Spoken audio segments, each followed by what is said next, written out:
the gateway into television, the gateway into rock and roll, the gateway into music was this one person.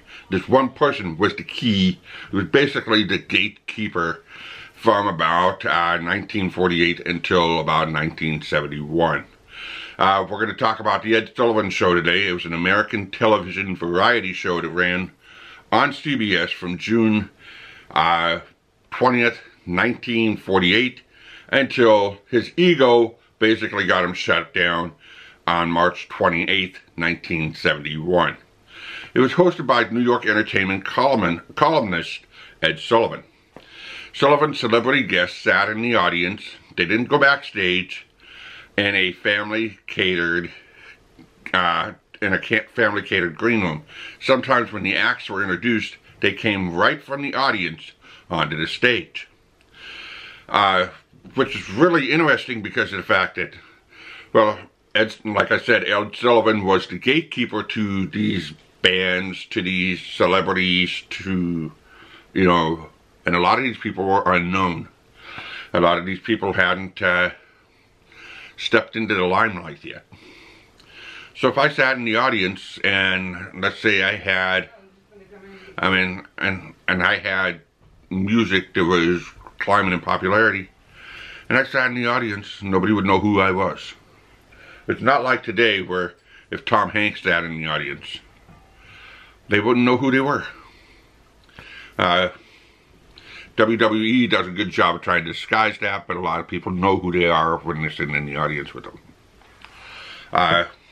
Let's go back to my notes here. They came right from the audience to the stage. Once in a while, with no prior planning, he'd invite them back up for an additional performance.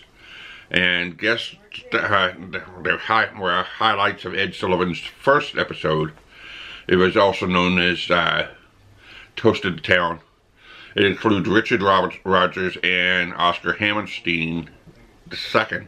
Now, if you don't know who that is, that's Rogers and Hammerstein. They're very, very, very well known in Broadway. Richard Rogers, okay, Dean Martin and Jerry Lewis, we all know who they are, and singer Monica Lewis.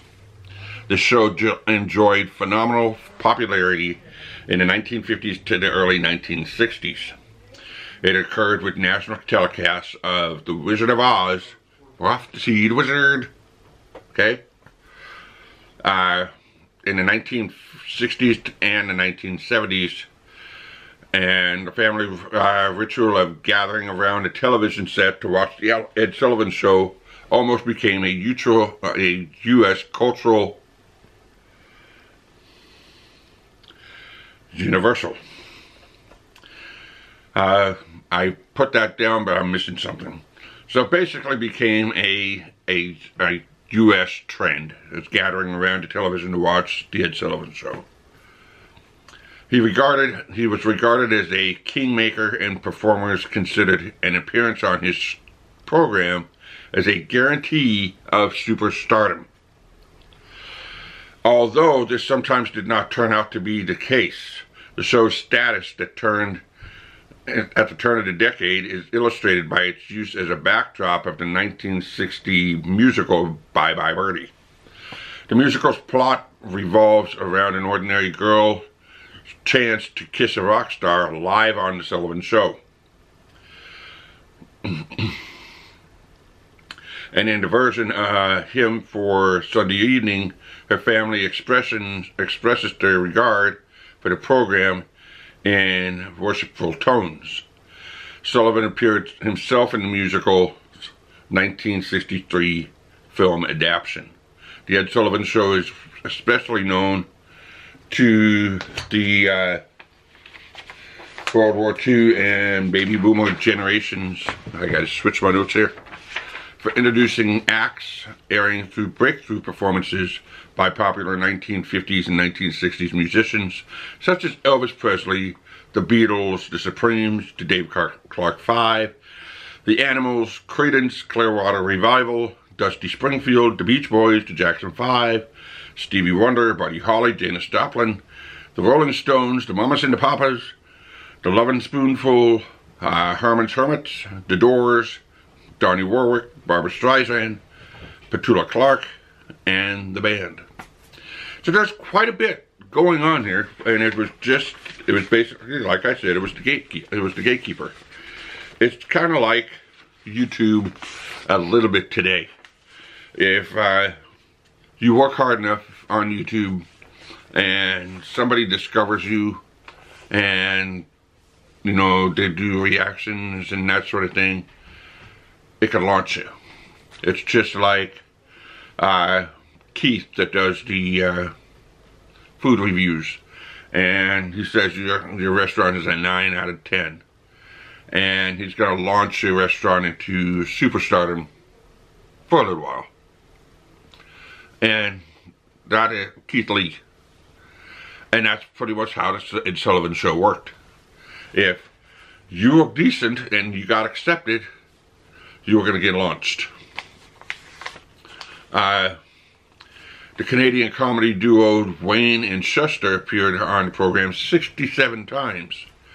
A record for any performer.